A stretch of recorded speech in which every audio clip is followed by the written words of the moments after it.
Loss Bharat के किसानों को होगा, अलग अलग मक्का, ज्वार, बाकी चाहे कॉटन में, कितना नुकसान भारत के 72 करोड़ किसानों को होगा अगर ये ट्रेड डील इसी रूप में रहा तो? आदरणीय मित्र, मैंने लॉस नहीं बताया, मैंने ये बताया कि जब आप रूस से तेल खरीदते थे तो 4 वर्ष में आपकी कितनी बचत थी। अब लॉस कितना होगा वो तो अमेरिका किस रेट पे आपको तेल बेचेगा उसके ऊपर निर्धारित होगा। तो मुझे अभी वो मालूम नहीं है, शायद देश को भी मालूम नहीं है, मुझे नहीं पता, ये भी ट्रम्प साहब ट्वीट करके बताएंगे या हम उनसे बात करेंगे इस बारे में, तो वो तो भविष्य में के गर्भ में है। जहाँ तक सवाल है किसान के नुकसान का, उसका आकलन हो सकता है, आप सही हैं, पर उसका आकलन तब होगा जब हमें ये मालूम चलेगा आप क्या क्या कितनी कितनी क्वांटिटी में आयात कर रहे हैं। और सवाल रुपयों में नुकसान का नहीं है। मैं आपसे एक और निवेदन करूं, सवाल रोजी रोटी खत्म होने का है।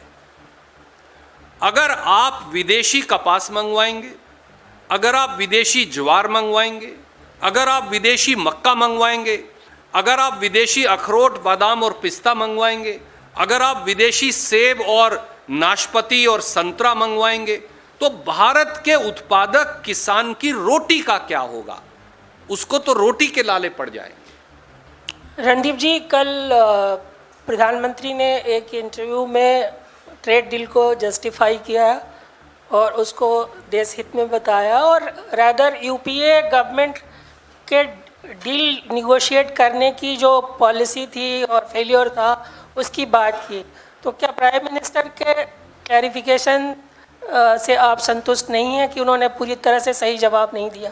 जी, इसीलिए इन तथ्यों को सार्वजनिक पटल पर रखने की आवश्यकता पड़ी। बीजेपी और बीजेपी का नेतृत्व कितने दिन कांग्रेस को गाली देकर या हमें भला बुरा कहकर अपनी रोटियां सेकता रहेगा? आप 11 साल, अब 12 हो जाएंगे, से सत्ता में हैं। समझौता आप करें, जुम्मेवार पंडित जवाहरलाल नेहरू हो जाएं।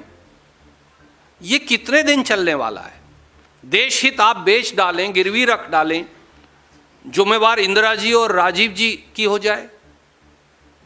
राष्ट्रहित की बलि आप दे दें, किसान को बलि वेदी पर आप चढ़ा दें, छोटे छोटे उद्योगपति और दुकानदार को आप मार डालें और जुम्मेवार राहुल गांधी हो जाएं। कितने दिन चलेगा? प्रधानमंत्री जी को इन तथ्यों सहित सार्थक प्रश्नों का देश को जवाब देना चाहिए, हमें नहीं चाहिए। ये देश हित की बात है। सर, क्योंकि आप ट्रेड डील पे सवाल खड़े कर रहे हैं, कल गृह मंत्री अमित शाह का बयान आया था, उन्होंने कहा था कि जो ये ट्रेड डील पे फार्मर्स और व्यापारियों की आप लोग बात कर रहे हैं, उन्होंने कहा है कि राहुल गांधी अगर चाहें तो खुले मंच पे आके चर्चा कर सकते हैं। कहीं ना कहीं चैलेंज किया गया है गृह मंत्री अमित शाह द्वारा राहुल गांधी को कि वो आके चर्चा कर सकते। तो क्या कांग्रेस पार्टी इस चैलेंज को एक्सेप्ट करेगी? क्या आप कोई ओपन डिबेट के लिए जाएंगे? देखिए, राहुल जी ने इसीलिए हमको और खड़गे जी ने आदेश दिया कि तथ्य सार्वजनिक पटल पर रखो। अगर अमित शाह जी चाहें, हम बीजेपी के कार्यालय में आपके समक्ष वो बहस को तैयार हैं। मैं आज चले जाता हूं, अभी आज कहें आज चले जाता हूं, कल कहें कल चल पड़ता हूं। अमित शाह जी की मर्जी है, उन्होंने मुझे निर्धारित कर दिया है, वो जिसको निर्धारित करेगी पार्टी वो जाने को तैयार है। तो अमित शाह जी तारीख और समय बता दें। रणदीप और जी, यहाँ आना चाहें तो हम यहाँ अच्छी चाय पिलाएंगे उनको, आपके साथ बैठाएंगे, तो यहाँ भी हम तैयार हैं। सर, आपने 2-3 क्रॉप की चर्चा की जिसमें ज्वार, मक्का और सोयाबीन की बात आपने कही। अमित शाह ने कहा इन ड्यूरिंग यूपीए सरकार जो सपोर्ट प्राइस पे परचेज की गई थी उससे 15 गुना ज़्यादा मोदी सरकार ने 10 साल में सपोर्ट प्राइस पे परचेज किया है। आदरणीय मित्र, मैं कई बार सदन के पटल पर ये बात रख चुका, मैं फिर दोहराता हूँ। ये कहते हैं कि वो 26 फसलों का एमएसपी घोषित करते हैं, वो घोषित करते हैं, देते नहीं। जो 2024-25 की फसल खरीद का आंकड़ा कृषि विभाग की वेबसाइट पर आपको मिलेगा, वो दिखाएगा कि देश में कुल उत्पादन का धान लगभग 24%, गेहूं लगभग 40%, 2% कम ज़्यादा होता रहता है। उसके अलावा कोई फसल 1% से ज़्यादा एमएसपी पर सरकार नहीं खरीदती। कुल उत्पादन का 1% से ज़्यादा कभी उन्होंने कोई फसल खरीदी हो तो आप एक एग्रीकल्चर मिनिस्टर को ले आइए, मैं उनके मंत्रालय के आंकड़े कई बार यहीं से जारी कर चुका हूं, फिर दे दूंगा। रणदीप जी, पिछले 2-3 साल पहले आपको पता है कि जैसे कि काला कानून आया था और उसको लेकर भारतीय जनता पार्टी के जितने सारे नेता थे और जो यूनियन मिनिस्टर थे वो लोगों के पास जा रहे थे और समझा रहे थे कि ये सबसे अच्छा है, लेकिन बाद में मोदी जी को सरेंडर करना पड़ा। लेकिन अभी भी जब यूएस ट्रेड डील आया है, हमारा वहाँ उड़ीसा में जो केंद्रीय मंत्री धर्मेंद्र प्रधान जी है वो लोगों के पास जा रहे हैं और समझा रहे हैं ये यूएस ट्रेड डील बहुत अच्छा है। और इसके आगे कांग्रेस जब स्ट्रैटेजी अभी तक नहीं बना रही है, तो आपको क्या लग रहा है जो किसान लोग हैं जो जागरूक होना, जो जिसको रिएक्शन रखना चाहिए, वो अभी तक सामने नहीं आ रहे, तो आप इसको कैसे देख रहे हैं सर? आदरणीय मित्र, किसान और खेत मजदूर जो हल की मूठ पकड़कर पेट और पीठ से इस देश का पेट पालता है एक करके, वो जागृत है। केवल दिल्ली की सरकारें उसको कभी कभी हमें अनपढ़ बोल देती हैं, कभी जाहिल बोल देते हैं, कभी ये भी कह देते हैं प्रधानमंत्री मेरे लिए मरे क्या जब 700 किसान मरते हैं तो। पर किसान और खेत मजदूर को जिस दिन आप कम आंकेंगे, वो दिल्ली की सरकार की सत्ता की चूलें उखाड़कर फेंक देता है। इसलिए उसे कम आंकना बेवकूफी के सिवाय कुछ नहीं है। Sir, I have two questions. One is that you are seeking reply on the part of the government of India. Various statements have been given, either it's about S. Jaishankar or Piyush Goyal. Even S. Jaishankar has also made it clear that India is in a position to take independent decisions despite of the fact if anything is not going to like it. So are you not satisfied with the way in which these statements are coming in on their part? Second question, sir. Can I answer one? Because आप हरियाणा के व्यक्ति से 2 सवाल इकट्ठे पूछेंगे तो वो भूल जाएगा। मैंने कई बार आपको बताया, एक ही पूछते हैं, फिर दूसरा पूछ लीजिए उसके बाद। I have sadly a foreign minister when asked about US-India trade deal said this belongs to another department. When my foreign minister has no idea, comprehension, understanding, depth, knowledge of the US-India trade deal, then how do I expect me to be satisfied with his answer? Making a generic statement when asked specifically, it is the same Mr. Jaishankar who said, it doesn't belong to my department, please ask another minister. Second question. Sir, it's about another issue. Sir, your leader, Mr. Manishankar Iyer, has given a statement. Let me finish Sir, he has my press targeted conference, this Congress. subject, and then I will take. Randeep ji, I have a question here at the Yes. back, Aditi. See, this concern has been raised by you and your party for many days, and for many days statements have come, written statements by the Commerce Secretary as well as the Commerce Minister. I am reading verbatim from the statement. What they've said is, our opening has been carefully calibrated. All sensitive items which include GM foods, which you mentioned, plus also soya meal, maize and makka, have been given no duty concession. And the third thing they've said is, this is a statement from the Commerce Ministry, millets like jowar, bajra, ragi, kodo, amaranth have not been given any duty concession. The sensitive sectors where India is self-sufficient have been closed, have remained closed, and they are basically arguing that only sectors in the agricultural segment where we are already importing, for instance, cotton, they are saying normal cotton has not been opened, only extra long staple cotton has been opened. And that they are saying the production in the country is low. So they are making a nuanced distinction. Will you take that on board? Because you have mentioned certain segments which the Commerce Ministry is saying are closed.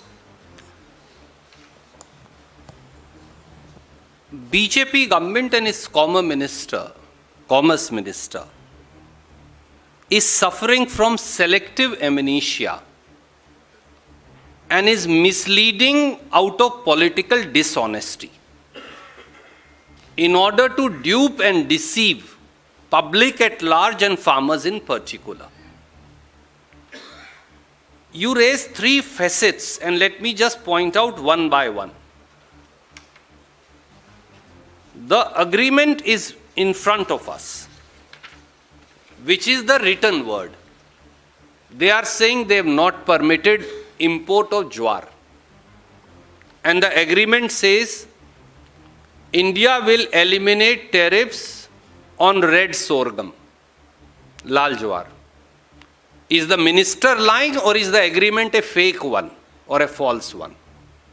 Number two, they speak about not permitting genetically modified crops into India. I will be, and the Congress party will be happiest at that. But when you are permitting American sorghum, jowar to come in, when you are permitting American makka, maize to come in through DDG, will they not be carrying, all of it is, or is America certifying that whatever they will send is non-GM, because everything is GM in America. All American maize, all American jowar is GM, genetically modified. Once it comes in, how will it not be an import? I am going to import this phone into India, but I will not import the phone into India, you are saying. Presume it is not imported. How? Phone already has something inside it. Maize already is genetically modified. Jowar is already genetically modified. Apple, pear is already genetically modified. If it is already genetically modified, will it not corrupt my seed lineage as also my diversity of my original seeds? That's my simple question, to which minister has no answer. Randeep जी, संयुक्त किसान मोर्चा ने जो है state deal को कहा है कि यह पूर्ण रूप से भारत सरकार का समर्पण है, और जिस तरह से आपने नॉन ट्रेड बैरियर की बात कही, उन लोगों ने भी कहा कि हमारी खरीद प्रणाली, एमएसपी और बोनस नीतियों पर आगे अमेरिका दबाव बनाएगा। जी, मैं किसान मोर्चा की इस बात से संपूर्णतः सहमत हूं।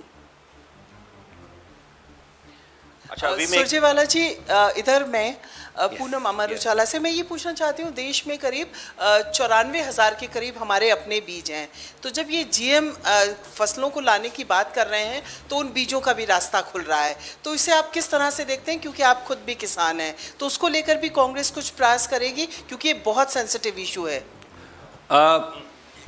इस चिंता के साथ अपने आप को जोड़ते हुए, और लगभग जो बहुत सारे जो हमारे बीज वैज्ञानिक, कृषि वैज्ञानिकों से चर्चा में मैं ये कह सकता हूं कि 2 लाख के करीब बीज प्रजातियां भारत के मूल की हैं। 94,000 के संरक्षित है, पर 2 लाख से अधिक हैं वो। उन सब पर खतरा मंडरा रहा है। हमारी जब एक निर्धारित नीति है कि हम जेनेटिकली मॉडिफाइड क्रॉप्स परमिट नहीं करेंगे, तो क्या आप चोर दरवाजे से या पिछले दरवाजे से इस समझौते की आड़ में अमेरिकी जेनेटिकली मॉडिफाइड क्रॉप्स मंगवाने वाले हैं? और अगर ऐसा होगा तो ब्राजील की को कौन रोकेगा या दूसरे मुल्कों का कौन रोकेगा? क्योंकि हम तो किसी देश, दुनिया के देश से जीएम क्रॉप्स नहीं आने देते। The prime minister needs to answer. Sir 2022 sir, Randeep sir, I can't see, इधर सर 2029 या उसके पहले अगर आप लोगों को मौका मिलता है सरकार में आने का, क्या आप लोग रिव्यू करेंगे ये जो ट्रेड एग्रीमेंट की रूपरेखा सामने आई है, या आगे उसके फाइन प्रिंट्स आएंगे? तो क्या ये रिव्यू किया जाएगा और रिवोक किया जाएगा? राष्ट्रहित सर्वोपरि, जो देश हित के खिलाफ होगा, भारतीय राष्ट्रीय कांग्रेस उसे कभी परमिट नहीं करेगी, उसकी कोई भी कीमत अदा क्यों ना करनी पड़े। रणदीप सर, एक सेकंड, वो दोस्त वहां बैठे हैं, इसी मुद्दे पर सवाल। रणदीप सर, प्रधानमंत्री ने एक इंटरव्यू में कहा है कि यूपीए शासनकाल में जब कोई बातचीत शुरू होती थी इस तरह की, वो बीच में टूट जाती थी और कोई खास नतीजा पे नहीं पहुंचा जाता था। एक तो उन्होंने ये कहा है, आपकी पिछली सरकार पे आरोप लगाया है इससे संदर्भ में। दूसरा हमारा सवाल यह है कि सोयाबीन तेल के लिए छूट और सोयाबीन का प्रोडक्शन, दोनों के इंपोर्ट और एक्सपोर्ट की जो मार्केट स्ट्रेटजी है, उन दोनों का मिलान सही है जो आपने किया है? देखिए, क्या हिंदुस्तान तिलहन और दलहन में संपूर्ण स्वायत्तता चाहता है? जवाब आपको, वो कांग्रेस हो, बीजेपी हो, कोई और पार्टी हो, कोई कृषि विशेषज्ञ हो, हाँ में देगा। क्या हमने, राजीव गांधी जी ने नेशनल पल्सेस मिशन की शुरुआत की थी और उसके बाद मौजूदा सरकार ने भी उसे जारी रखा है। अलग अलग शक्ल हो सकती है और वो सही है, वो सरकार किसी की भी हो, हमें दलहन और तिलहन में संपूर्ण स्वावलंबिता चाहिए। Complete independence we want, we don't want to be dependent. जब आपका सोयाबीन प्रोडक्शन 153 लाख टन 24-25 में पहुंच गया, इस साल 165-70 मेरा अनुमान है कि पहुंच जाएगा, 60-65 तक तो 160-65 तक तो पहुंच जाएगा। ऐसे में वो ज्वार हो, मक्का हो, सोयाबीन हो, सेब हो, बादाम हो, अखरोट हो, पिस्ता हो, नाशपाती हो, संतरा हो, कपास हो या कोई और फसल हो, आपके किसान पर आयात का क्या प्रतिकूल प्रभाव पड़ेगा, इसका आंकलन किसी भी समझौते से पहले जरूरी है। क्या ये बात गलत हो सकती है? कोई भी आपको इसका जवाब हाँ में देगा, हाँ आंकलन करना चाहिए। क्या कोई आंकलन हुआ? जवाब नहीं में। तो इन 3 सवालों के स्वयंभू जवाब में आपका जवाब छिपा। ऐसा दुर्भाग्य यह है कि इस सरकार में हल्का मूठ पकड़कर खेती कोई करता नहीं, इसलिए वो किसान की तकलीफ को जानते नहीं। सर आपने बताया मनरेगा को अगर लें तो मनरेगा को लेकर भी कांग्रेस ने एक प्लानिंग की थी किस तरह से ग्राउंड पे जाना है। इस पूरे इंडो यूएस डील और जो किसानों पर जो इसका इम्पैक्ट हो रहा है उसको लेके कांग्रेस की क्या रणनीति है? अमूमन देखा जाता है कि प्रेस कॉन्फ्रेंसेस से बाहर ज़मीन पर ये लागू नहीं हो पाता है। क्या एक कोई मास मोबिलाइजेशन का कार्यक्रम है या आयोजन है, वो थोड़ा सा स्पष्ट कीजिए, क्योंकि खाना पूर्ति प्रेस कॉन्फ्रेंसेस में ही लिमिटेड रह जाता है। किस तरह से आगे का प्लान है?